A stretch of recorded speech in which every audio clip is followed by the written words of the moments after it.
বক্তব্য দিবেন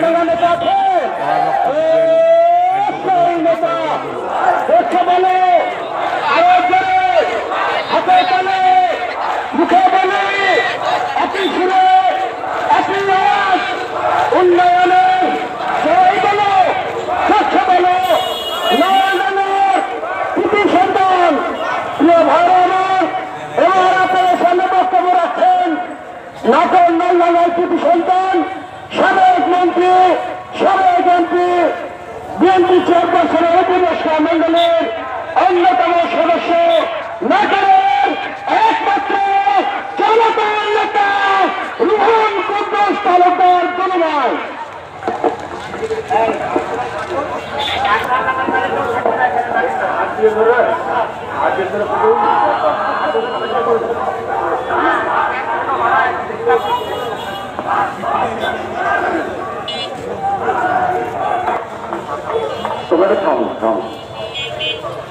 বিসমিল্লাহির রহমানির রহিম।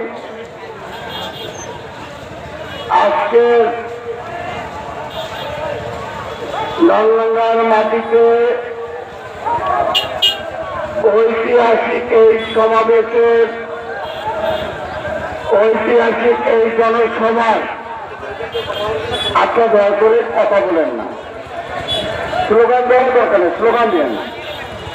অনেকদিন পর আমার মুরব্বীদেরকে পেয়েছি, অনেকদিন পর আপনাদের কেউ সভাপতি বীর মুক্তিযোদ্ধা আতিকুর রহমান তালুকদার,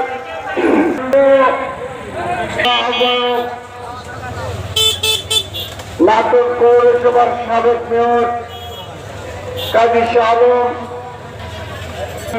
মেয়র এরশাদুল হক আল মামুন, যুব দলের, ছাত্র দলের, স্বেচ্ছাসেবক দলের, বিভিন্ন অঙ্গ সংগঠনের জেলা নেতৃবৃন্দ, নলডাঙ্গা থানার সাবেক উপজেলা চেয়ারম্যান, আমার স্নেহের অ্যাডভোকেট সাকোয়াত, জাকির, বুলবুল সহ আমার এই মন্ত্রী গিয়াস সহ মন্ত্রী উপস্থিত আমার মহাসিন, আমার আপাতকালী নামে হাফিজ, আরো অসংখ্য নেতৃবৃন্দ আছে, তাদের নাম বলে শেষ করতে পারবো না। উপস্থিত মুরব্বী ভাইরা, মা বোনেরা, আসসালামু আলাইকুম।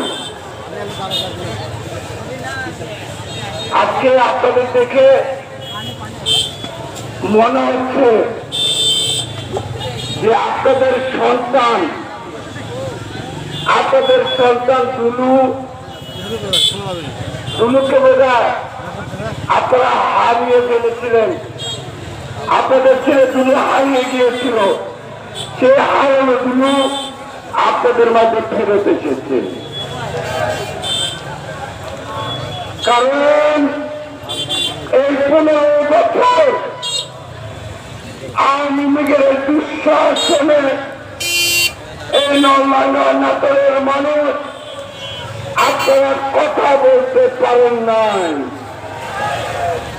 আওয়ামী লীগের সন্ত্রাসী বাহিনী, আওয়ামী লীগের এই সন্ত্রাসী বাহিনীর অস্ত্র বাহিনী, এদের অত্যাচারে আপনারা কেউ ঘর থেকে বেরোতে পারেন না। প্রিয় মুরব্বী, আমার ভাই, মা বোনেরা, আজকে এই 15 বছর আমাদেরকে কথা বলতে দেওয়া হয়নি।